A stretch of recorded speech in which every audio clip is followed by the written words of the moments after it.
All right, everybody, welcome to the Kubernetes SIG Architecture meeting. Today is Thursday, November 29th, 2018. I am one of your three co-chairs, Jay Singer-Dumars. I work at Google. And if you want to follow along after the fact, the agenda and notes will be available at bit.ly/SIG-architecture. And I would love to have somebody take notes. If somebody could step up and do that, I would be in your debt. And right now we're going to go ahead and get into the agenda. And the first thing that is up is the Conformance Test Review Project Board. I'm not sure who owns that this time, but. Can you Yeah, I think they can hear us. Can you hear us? Yes, sounds good. Yeah, so I can talk about that. We had a conformance working group meeting yesterday. We had been working on converting a number of the node conformance tests to be in the actual official conformance suites. That made some pretty good progress. We looked at some of the high-level coverage information. Coverage seems much better. I also took a look at the test list, and now a lot of pod features that were previously not covered, like probes, for example, are, at least to some degree, covered. So on the conformance we're discussing in detail in the conformance working group meetings. There's a monthly meeting and the mailing list. I sent out email yesterday suggesting next areas to look at. I think there are still some areas in pod and other parts of this system that have multiple implementations or are pluggable, and therefore more likely to have incompatibilities in the ecosystem. So we're going to prioritize those. We're in the process of creating new issues. They're not yet in the tracking dashboard, so we'll aim to get that together in short order.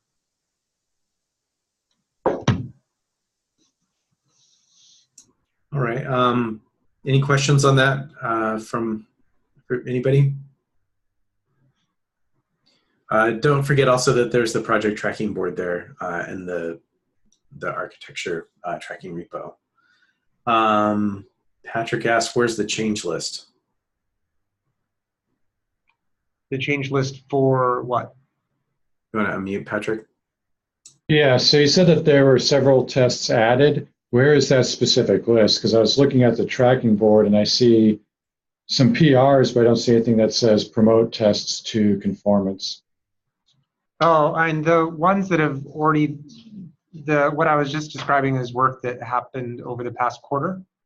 So the things that are resolved have already been cleared. You can see one that's still not cleared out of the dashboard in the implemented closed column, which is a merge PR to promote replication controller and replica sets to conformance. Okay. Not a pod related test, but that's an example of where we had some existing tests and we looked at them and decided that they could be promoted to conformance. Okay, and then other than that, the previous ones have already merged and are there for 13? Yes. Okay. All right, thanks.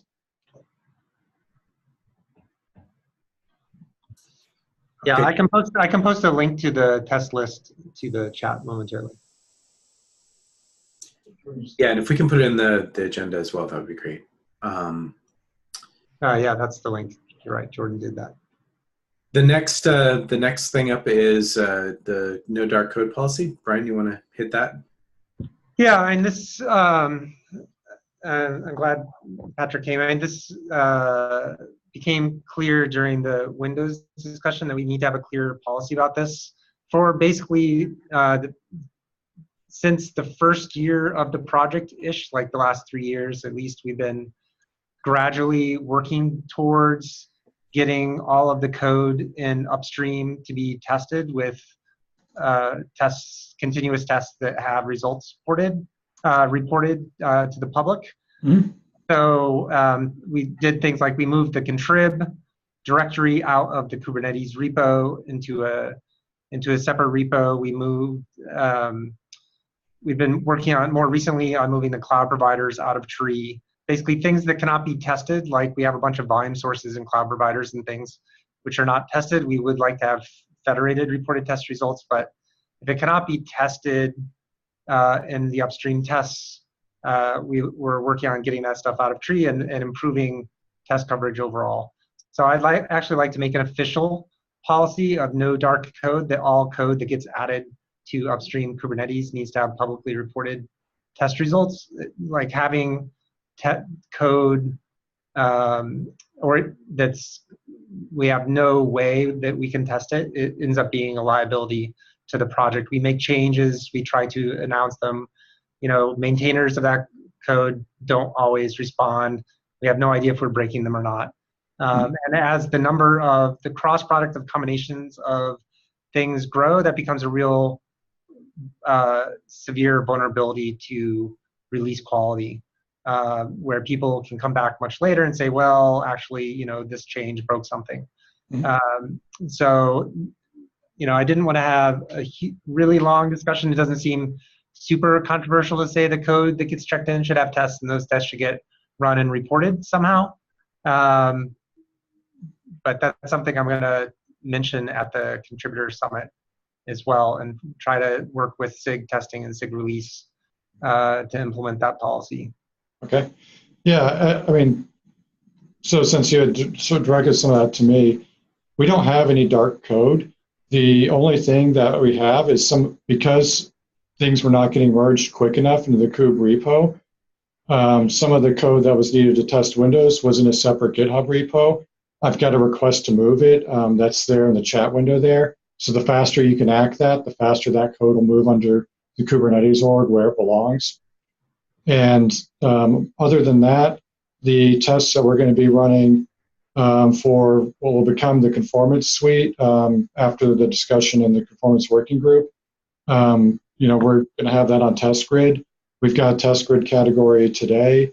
And the other thing we're going to do is push with what Aaron and others so that we can better understand how the federation works.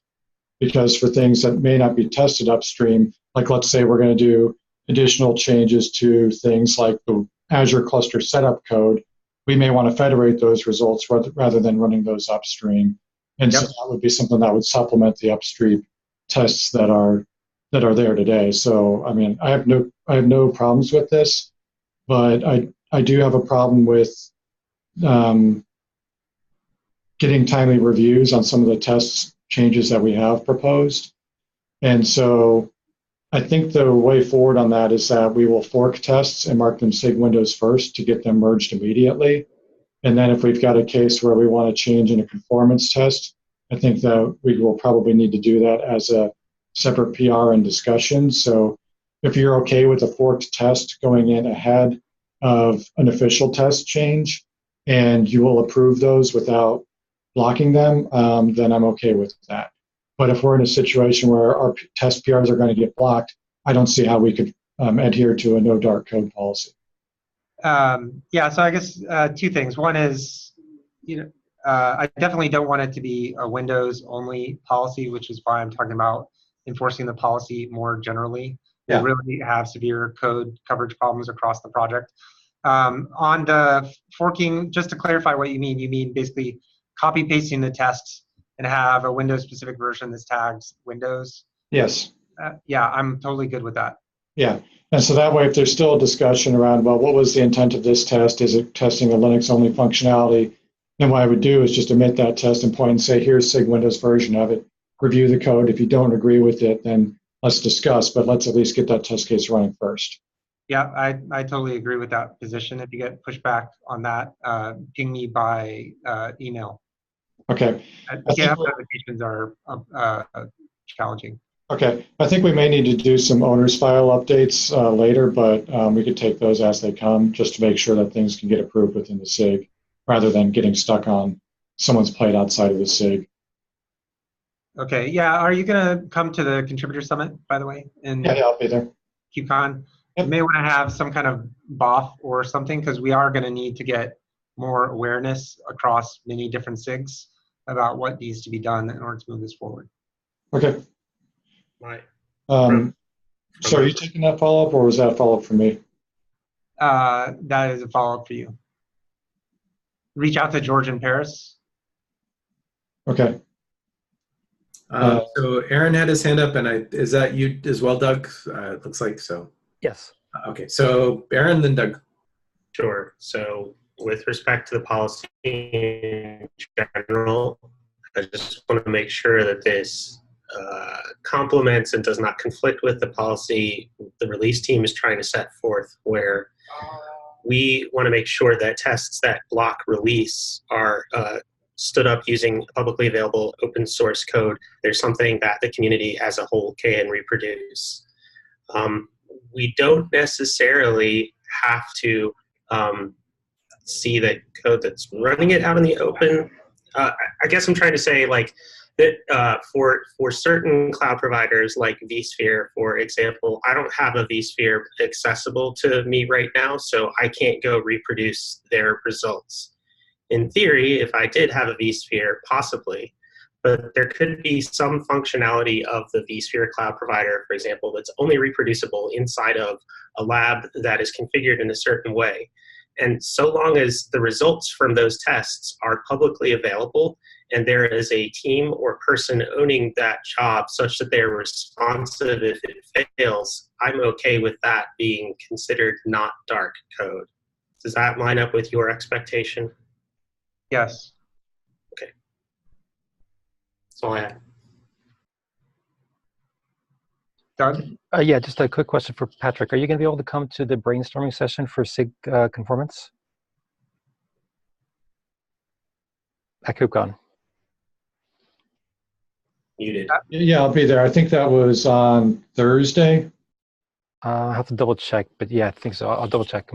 Yeah. I found one that either you or William Dennis had linked to over on the Conformance Working Group, and I added to my schedule. Excellent. Thank you very much. Cool. Thank you. Yeah, and the other SIG Windows chair will be there as well. It's Michael. Perfect. Thank you. It's yeah, Thursday, 10:50 to 12:15. Cool.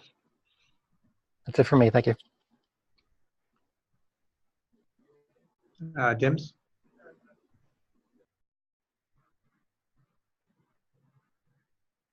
Okay. You are muted. Sorry. The fast tracking thing that you were talking about, Patrick, was that in the main KK repository or in the Windows testing repository that the PR that you pointed to for the issue? So you said fast tracking? You said that the changes need to be LGTM approved immediately. That's what you mentioned. Yeah, so we've had some that were in the KK repo, and that's because we were doing things like changing existing node storage or networking tests to be OS agnostic. And so if those are not going to be reviewed immediately, that's where I want to copy and paste that code into a new file that we are the owner of so we can iterate on it. Okay, so it's a new file. Okay, got it. Yeah, I think that's the way to do it.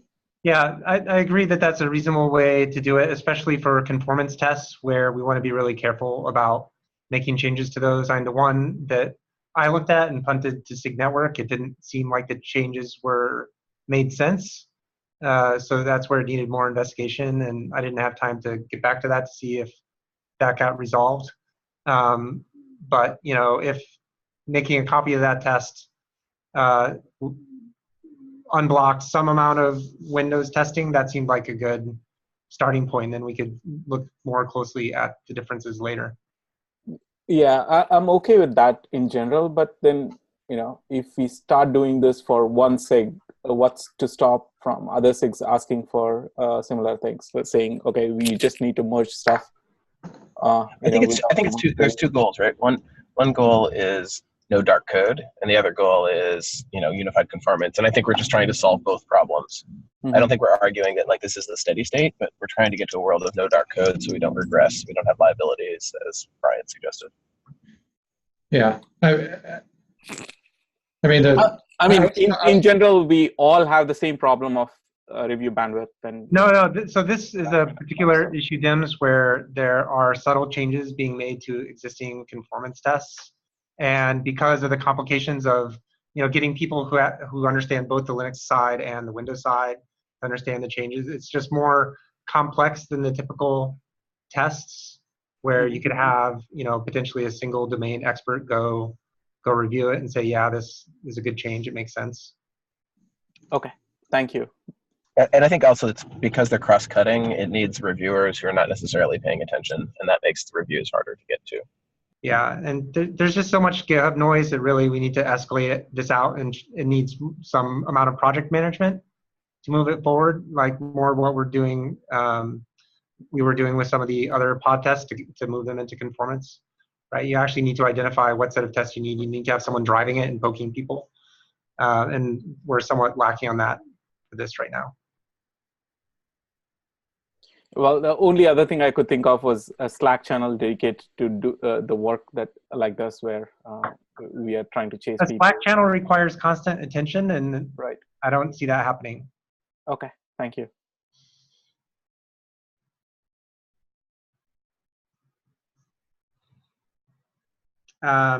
So any other things? Aaron, would this be a good topic to discuss at SIG testing at KubeCon or after KubeCon next year sometime, or? Yeah, I think we can certainly have a breakout about what sort of standards we want to achieve as a whole. Something I personally am really interested in getting out of the Contributor Summit is a plan for feature branches. Like, I kind of feel like this group needs to define some formal, measurable requirements to denote when something is ready to go from alpha beta or beta to GA. It would be lovely if the gate for that was a feature branch merging into master, and it would be great if we could define what is necessary for feature branches to work. I feel like I still haven't heard sort of a full debrief from server-side apply. I'd like to understand what it takes to have more experiments happen. And so I think this dovetails nicely with like what are the measurements and requirements we want to impose on things, but I want to understand where are the branches what's the infrastructure we need to put in place for this to happen. Okay, good topic. I'll make a note and follow up on that. Tim, you have your hand up. We've had a long conversation before about feature branches and when they're good and when they're not good. I think we should write down the criteria that people want first. That's fine. Yes, I am more interested in the criteria, but I feel like this group has repeatedly said the only way we can actually enforce those criteria is the use of feature branches. No. I adamantly oppose this idea. But anyways, let's table it at this. I agree. The requirements are what I'm more interested in, and I think tested covered code is definitely a requirement. Okay. All right, are we ready to move on to the next item? I think we are. Okay. Jordan, looks like this one's got your name on it. Yeah.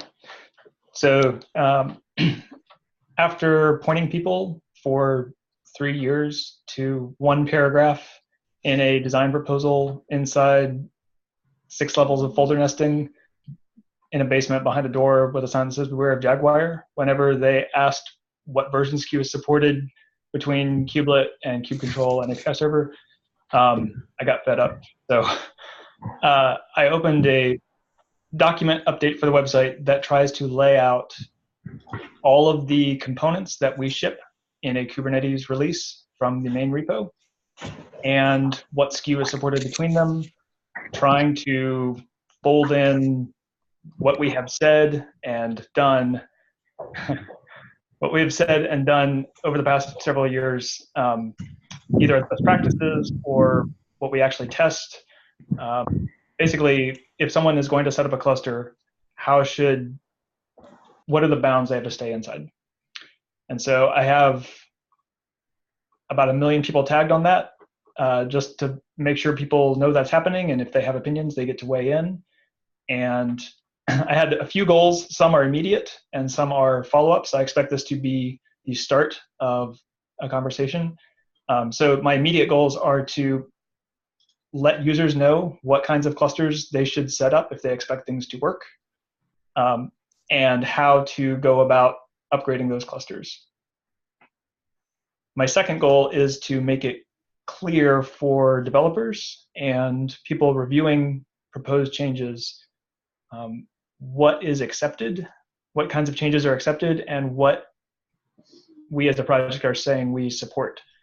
This came up multiple times, even in this release, as far as whether controller manager is allowed to be newer than the API server it's talking to or older than the API server it's talking to, as far as the assumptions it makes about fields in API objects.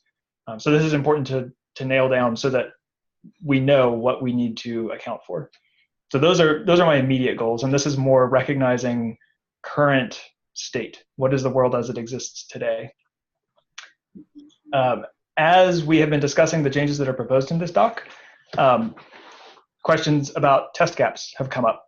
And so if we say we support upgrading from X to Y, or from one patch release to another patch release, or from one minor version to another minor version, do we actually have test coverage of the things we say we support? And in some cases we do, and in some cases we don't. And so highlighting that is a good first step and can give topics for SIG release and SIG testing, and the particular SIGs maintaining the components that we're discussing about how we improve that coverage. And then the second thing that it highlights is where people had different ideas about what we currently support. And so things like skip level upgrades, some people are surprised when that doesn't work. Other people look at that and say, well, we've always said that that doesn't work. Yeah. Other things like downgrade, some people aren't aware of whether we have tests for it. We do have tests. They're flaky. They block the release if they're solid red, but they frequently fail, and it's hard to pin down people to fix them. But at the same time, anyone who does rolling upgrades is depending on being able to stop that rolling upgrade halfway through, and that is a type of downgrade. So we actually depend on that, whether we know it or not, in some cases. I don't expect all of those questions to be resolved before this iteration is merged, but I think it's important to highlight those so that people who are depending on particular behaviors know where the thing they're depending on falls. Is this tested and supported and everybody agrees we support it? Is this on the boundary where it's flaky, but and there's disagreement about what this means, and try to nail those things down. Let me finish this one question, and then I think Aaron had a question. So the immediate question I have for this group, possibly also SIG testing, I'm not sure, is whether we require or at least strongly recommend being at the latest patch version prior to upgrades. I can think of at least one pro, well, two. One, that's the thing we test. In our upgrade tests, we are always currently testing latest of a given release branch to latest of the branch we're upgrading to. Secondly, that's what we can fix if we find something that's broken. If something is broken, we can't change an existing tag. So our ability to fix breakages is limited. One con is that it tempts the dev process to rely on patch releases as a way to fix compatibility breakages, which is not a good thing to lean on, or kind of have that in your back pocket. Say, oh, well, we don't have to actually be that careful. We can always fix it in a patch release. So yeah, that's a really good point. Aaron had his hand up, and then Brian.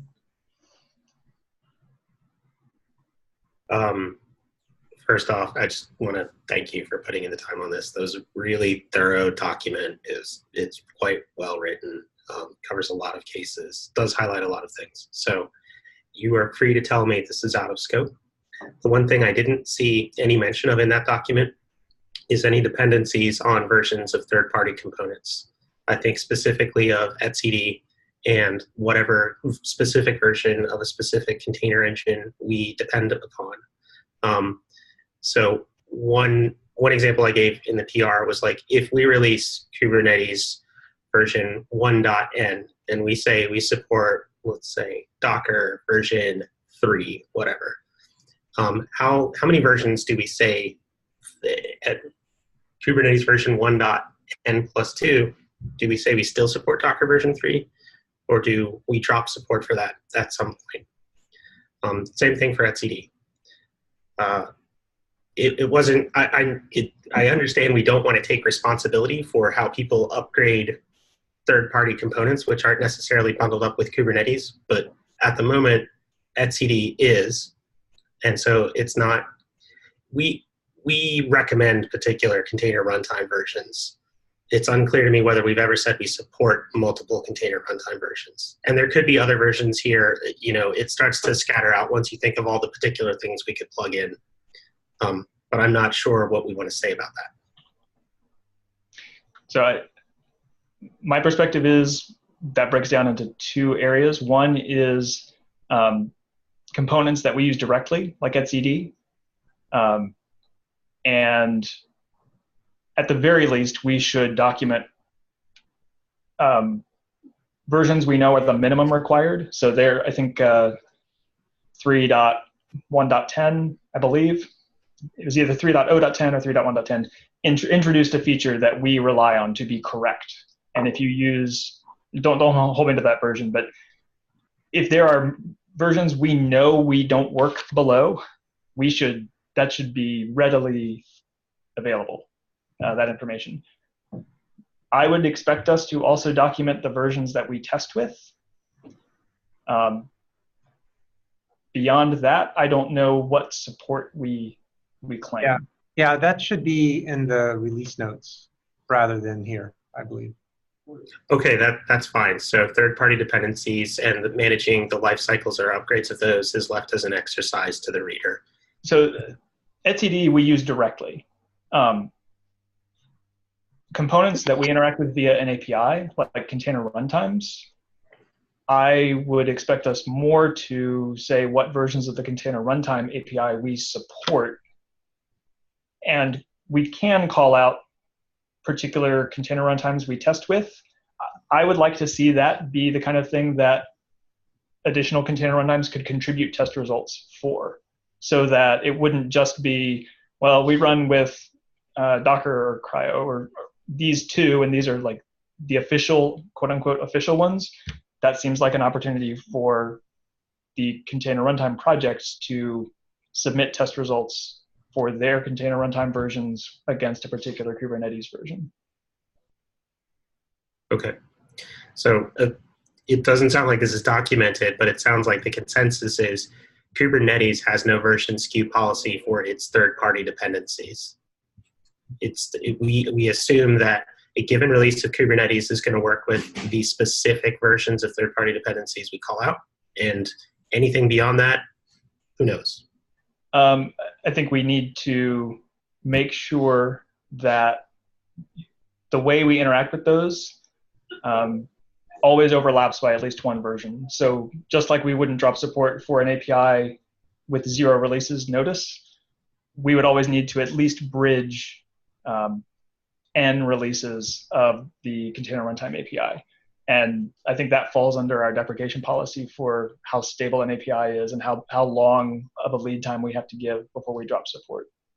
The formalization of this has been not formalized at all, because in order for us to actually make these statements, we need test coverage of some kind.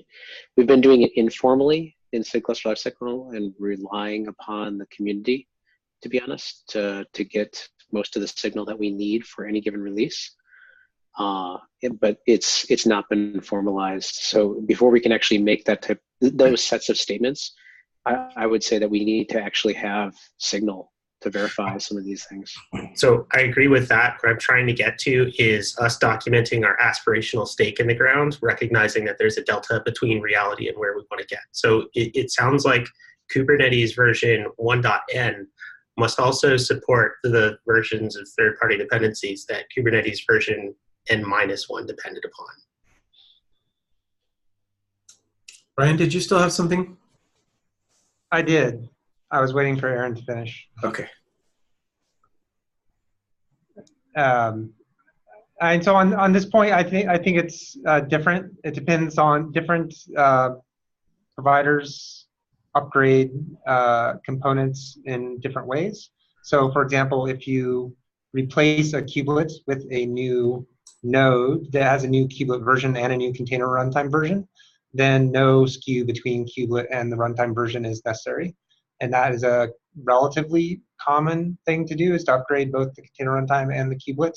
It kills all the containers running on the machine, but honestly, I haven't seen really good alternatives to doing that. With respect to the control plane, similarly, if you replaced whole master node versions and ran the API server and the etcd server on the same node, you would upgrade both at the same time, and then you would end up with skew between the different etcd instances, which you're going to get if you do a rolling upgrade of HA etcd instances anyway. So if etcd has a policy, we should probably link to what that policy is and say, specific versions that have been tested are in the release notes of each release. That would be my personal preference. And as far as recommendations on runtimes, different folks in the community test different container runtimes, and the project as a whole hasn't really had an official position on supported runtimes, although we do say what we tested.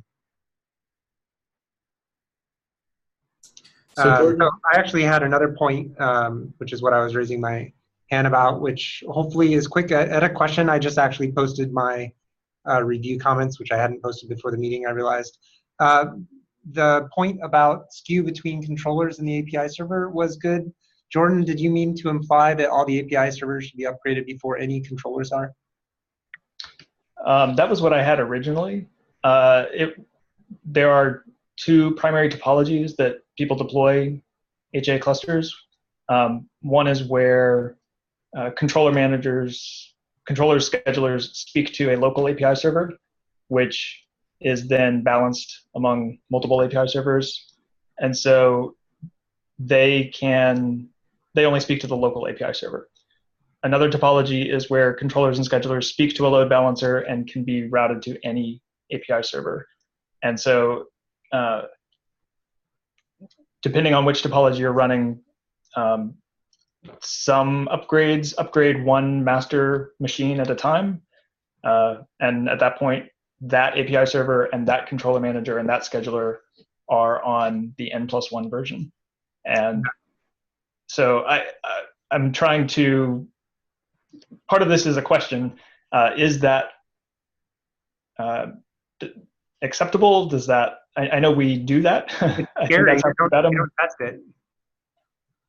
So cluster lifecycle folks, do you have thoughts on that? I thought that was a really good point that I hadn't thought about before. That particular thing is not safe in HA configurations because you will write a newer version. If you add a field and you write a newer version, an object with a newer version, and you later fail over, for example, to the other controller. So controllers and schedulers do not depend on new fields. Should not. In the release, should not. In the release where they're introduced. If a user starts making use of a new field, then it doesn't matter what we do with controllers and schedulers. If they're running a version skewed API server cluster, then a user using a new field before all servers support it is, you're correct, it's not safe. That is actually informing how we are encouraging people to roll out fields. It has to be a multi-release process, and the API servers need to tolerate that data existing and preserve it. So I don't think that's specific to controllers and schedulers, though. Yeah. And it's my understanding that those two components should not start using new fields in the release where they're introduced. Tim? Do we have any policy written down that actually says that? Because while I believe that's probably the right thing to do, it's an incredible pain for people who are trying to do rapid development, and I don't think we've ever really enforced that before. No, we enforce it. Do we? Well, storage version upgrades we enforce, but in terms of adding new fields, honestly we've been any user should not use any new feature should not depend on any new feature until they're sure that the cluster is not only fully upgraded, including all the controllers that matter, but also won't be downgraded again. Right. So either we need some sort of flag mechanism to govern the there's an issue. There's an issue for that. Yeah, I know there's an issue. I'm saying, it sounds like Jordan's saying we actually are enforcing this, but I haven't seen that in practice.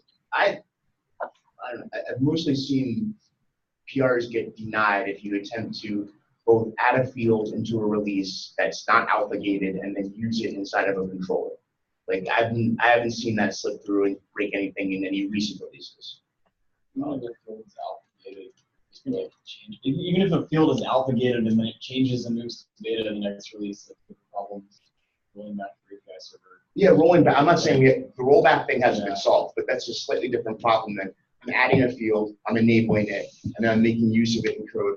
I'm going to ship the API server with a new storage format that includes a new field along with a controller or a client of any type that depends on the field. That I haven't actually seen that. But I could be wrong. I mean, maybe one slipped through and broke something and I'm completely unaware. Well, I think it's much more likely that they have slipped through and not broken anything, and we've just been lucky on lucky on lucky over and over again. And eventually that will run out. And like, in terms of engineering discipline, like, we should probably be doing the right thing here. I'm not sure exactly what the right thing is, but we should be doing something other than whoever your approver is having freedom to decide whether it's okay or not. Yeah. So the approach of fields take 2 releases to roll out, and new data can't be persisted into those fields in the release where they're introduced, but it can be tolerated by servers if it already exists in the object. That gives us a way to safely roll that data out. But have you applied that argument to PRs that are incoming? It turns any PR into at least a 6-month process. Yes. That's the approval process for API. That's what I'm saying. Like, the approval process for all the API PRs that I've seen recently have had that applied to it. And basically, it's been discipline of API approvers as enforcement. Okay, well, I sign me up for having lack of discipline there. I have not enforced this religiously. Tim? In the worst case scenarios where you have a single out of SKU version for a single control plane node, eventually things will bounce and quiesce. So it is non-ideal, obviously, but it is not catastrophic. So there are scenarios where there are worst case scenarios we can think of where you crash active controllers, but that doesn't get you into a state where the system doesn't recover.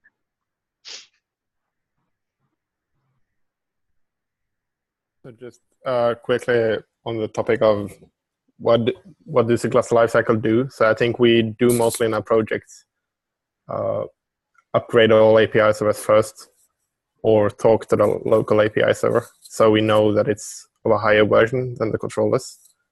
That's what we are doing in code, but yes, it's not, and it's in issue discussions and all that, but we've never written it clearly down. We have some KubeBedem specific, or like, it's not specific to KubeBedem, it's basically saying this, exactly what you're writing up in the doc, but your doc is better. We have a lightweight version of the SKU policy, and we enforce these SKUs with KubeBedem on when you do a KubeBedem apply. So, but it's now that we roll out the KubeBedem AJ stuff and all that, and also as we roll out kind with Ben, we hope, and with what you said earlier about upstream testing not being a black box. We hope to be able to hopefully, as early as possible next year, start testing multi-node or multi-master scenarios locally on a machine using like a kind create cluster AJ or whatever command. So that's the idea, and then we can test rollback upgrades, different SKUs pretty easily compared to before, where you spin up like a 10 node GC cluster with 5 masters, something, and you have to have all the service account keys and stuff. So we're hoping to get into this state and to improve, but Tim. So Jordan, do we have examples of how people should be like a canonical PR that we can point to say this is the pattern that people should ape in all cases or most cases? Yeah, there were a couple this release that the realizations about how to best go about this are fairly recent, like within the last release. And so now that the release is done, I plan to pull those into the documentation on how to add fields to APIs and update guidance about what to tolerate, what to allow, what to disallow, so that we can make this HA upgrade rollback. I think it's great. If we have a good economics example, then I'm happy to try to enforce it harder. Yeah. So just in terms of managing this PR, it's pretty big. It's got a lot of implications. Is this something that we want to have finally sanded down before we merge, or is this something that we should put a time limit on and merge and then iterate? I'm in favor of merging and iterating. It's not actually that big. There are a bunch of comments, some of which are wording clarifications. But the PR is not that big. I think with some relatively straightforward clarifications, we should merge and iterate. Yeah, that was my inclination. It was just more there's a lot of comments, and I know these things can get kind of bike sheddy, so I just want to...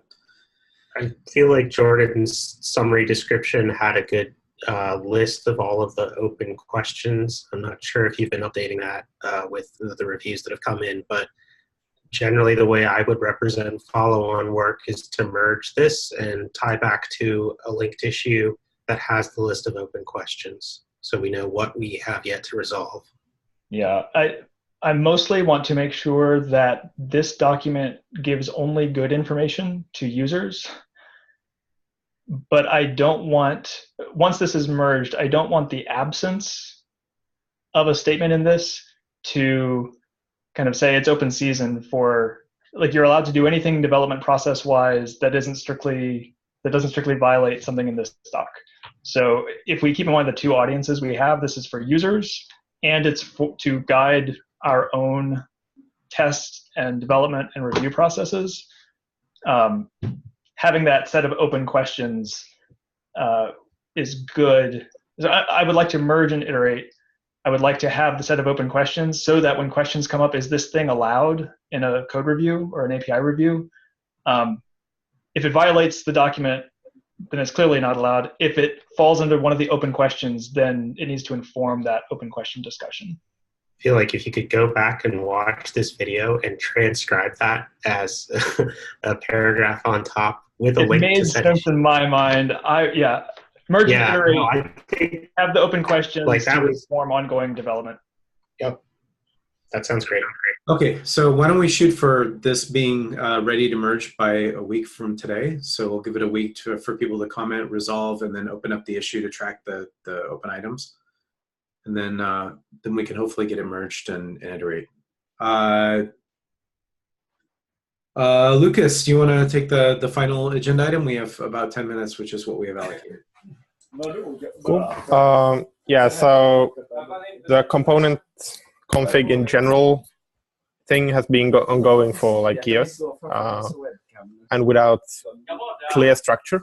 So the TLDR of this proposal is create a repository where we host most of the code for, yes, component config, but also other things that I'll get to later. B, create a working group that would include, or would, for example, have myself, Stefan Szymanski, and Mike Torfen as chairs. We're happy to have others as well, but if nobody else chimes in, we can do it to drive this completion. The abstract of this, writing or the controllers and components of Kubernetes have very different implementations of component config. Some don't have it. Also CLI building, all this like generic stuff of exposing metrics, help C. Some components have config C, some don't.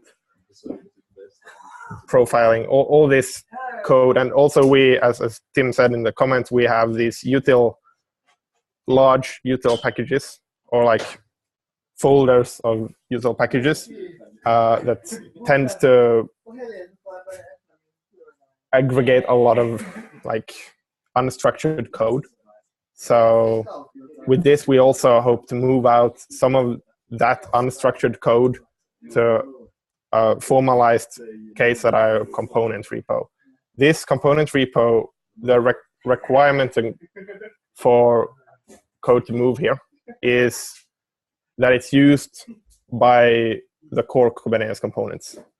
And once it gets to this repo, it's a staging repo, so it can be used by anyone, basically.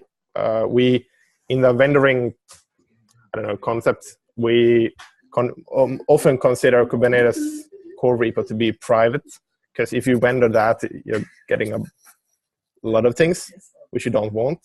And staging repos as public, because they have a kind of cleaner vendoring UI or UX. So yes, with this then, writing a cluster API controller or writing a cloud provider that are now implementation that is now moving out, you still want to be consistent with what the Kubernetes components do, how they look and feel, how they should work, because now they're working different ways, but what we consider a Kubernetes component to work like. And we want to make this consistent as we grow the ecosystem with all these extensions that have once been in core are moving out.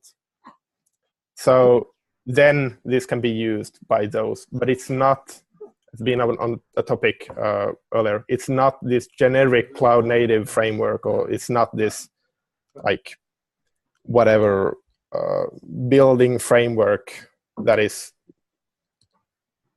generic. It's strictly for Kubernetes. And Stefan, yeah.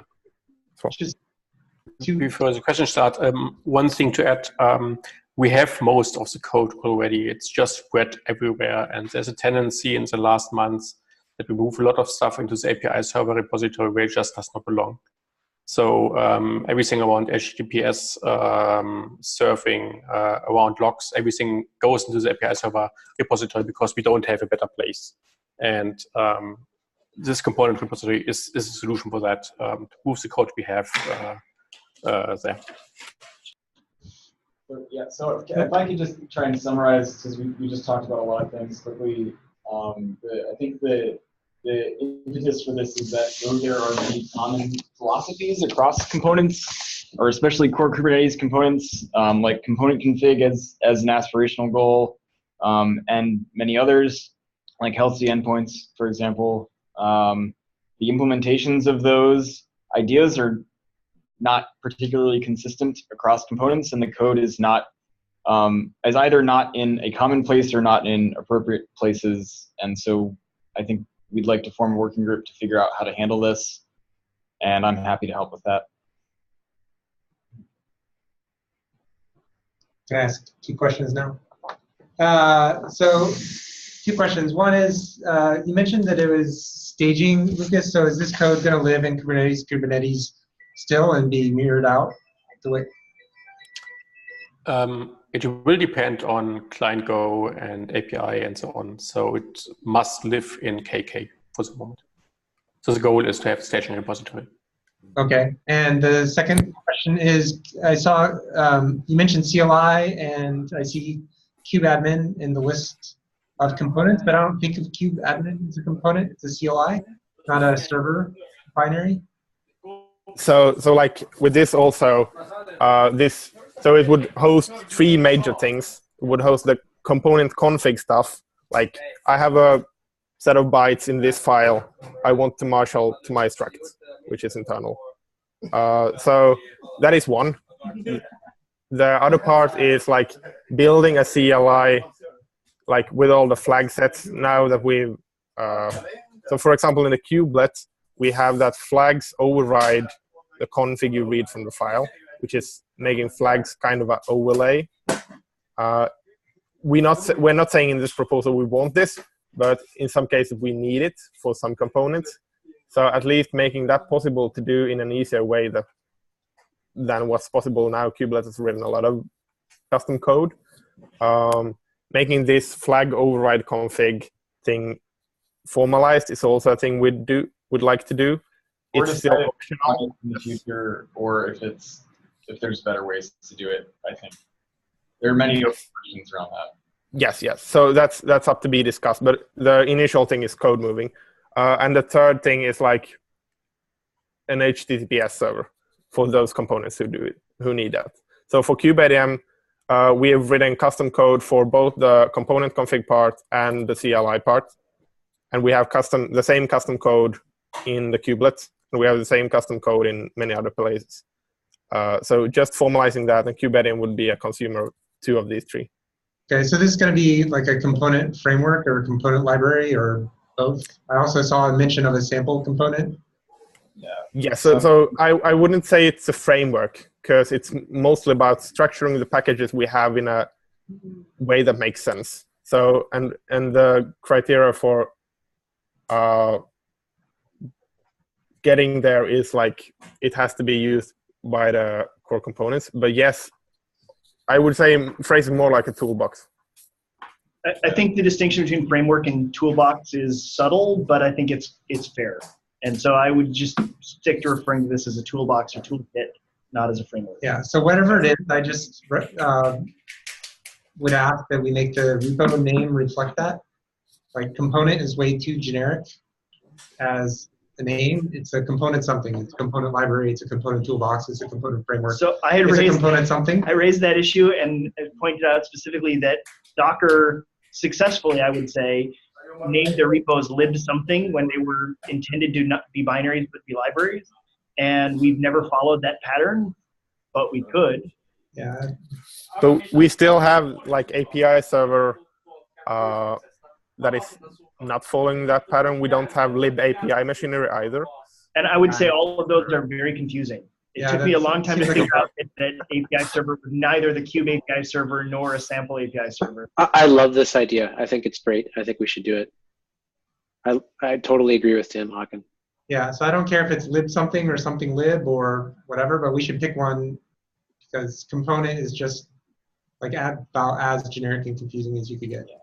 Right, and I don't care as long as we're consistent. As long as we have API server and API machinery, I think we should go with component. But if we rename those to lib API server, there's also there are possibly other projects using the component word as well.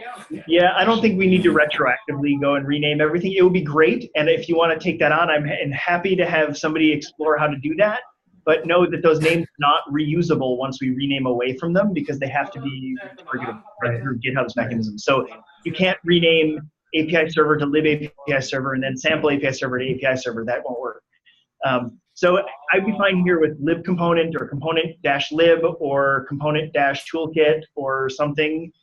I think that would make the name. Component util or whatever. Util. Okay, fine. But anyway, it's we're almost out of time. It's a great idea. I'm happy to see people interested in helping this forward. Yeah. We should just pick a name and move forward with it. A+. Yeah. It's also possible that some of the things in this belong in separate repos. That needs to be discussed. Yes. All right. Okay, cool. That's basically what I wanted to get out of the discussion. Thank you. Thanks. Great. Okay, everybody. Thanks for meeting. One quick question. Who's the approver on the cap? I think I am. Okay. As long as there's one. Yeah. I looked, there were a few questions, but I was satisfied with the cap overall. Just work out the last questions and ping me and I'll approve it. I think like Lucas satisfactorily and Stefan answered all my questions on it. They just have to be integrated into the doc. Okay. So yes. Yeah. I mean, if we could merge fast if we want to get it like in the before migration tomorrow, and I'll fix up the things, or then I just close the PR and submit a new one. You decide. I'll approve it this afternoon. Okay. Thanks a lot, Lucas. Great. Okay, thanks everybody. See you in a week. It smudges like the